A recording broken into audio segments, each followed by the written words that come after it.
talking Jojo Rabbit. Probably one of my favorite movies of 2019. It's directed by Taika Waititi, dude who's made Boy, Hunt for the Wilder People, What We Do in the Shadows, and Thor Ragnarok. So this dude has made great movies. So I hear he's coming out with a new movie that has imaginary Hitler in it. I'm gonna go see it. So I go to go see it, and it blew my mind. Follows a boy named Jojo Rabbit who is raised in Nazi Germany and is taught everything they were taught back in that day, which were a lie for the most part. And he was taught this thing, and he has never been challenged what he's been taught. And so they tell him that this is the way things are, and he believes it. He idolizes Hitler. He has an imaginary friend who's played by the director, who, hold up, he does an amazing job. He's hilarious. He does such a good job. He's so funny, perfect comedic timing. And so you have him who has this imaginary friend Hitler, who's just there, who follows him, who it's funny to have him in there, but he's not really a character. Like, Hitler is not the main drive of this. He probably has like the least screen time out of all of the side characters. So you have him, and then you have Scarlett Johansson, who plays Jojo's mom. Scarlett's mom's hiding a Jewish girl in their house, and Jojo finds out, and Scarlett is they're playing it off like he still doesn't know. So even after Jojo knows, the Jewish girl and Jojo make an agreement that they won't say anything to the mom or anything, because the girl could get kicked out, and the girl said, if you tell mom, I'm gonna kill you. And so they make that agreement.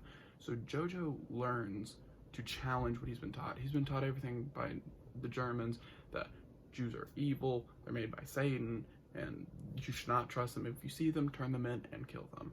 He's been taught this his entire life.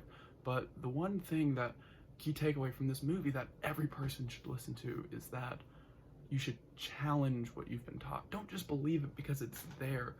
Challenge it. Like, just make sure it's real. Like, I'm not saying a revolt or anything. Just, if you're taught one thing, make sure it's real so you're getting the best information possible. And he does that. He goes, he researches, he does it for a book so he can help other people. But then he realizes he's been lied to, even though he still tries to hold on to the belief that he has, that like, oh, it's real, look, it's real. It's not, though. And so he holds on to it for as much as he can, but it does nothing. He then learns the truth, and you can tell it realizes that it's not how it should be.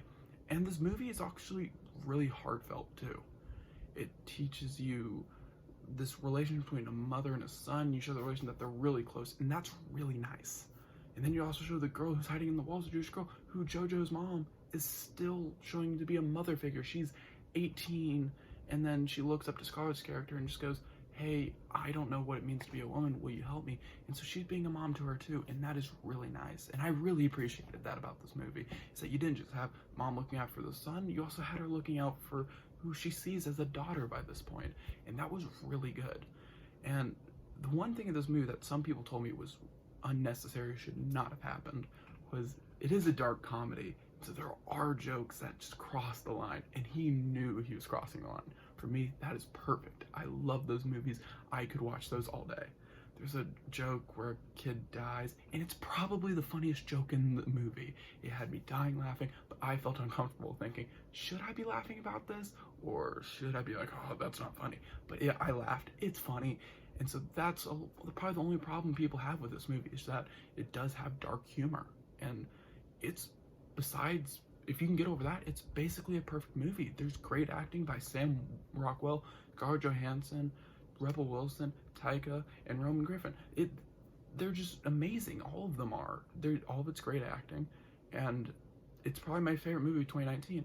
And I would give it a 9 out of 10. It's that good. I have it on DVD. I recommend all of y'all pick up your copy and just enjoy it. Rent it. If you're quarantined like me, who's at your house, I haven't left my house in probably 2 weeks. And so I'm stuck here. I watch movies. I've watched this movie like 3 times. If you haven't seen it, please just rent it online. You can rent it just about anywhere online and put it on your TV. It's really good. You will not disappoint. I promise you, you will have a fun time watching this movie.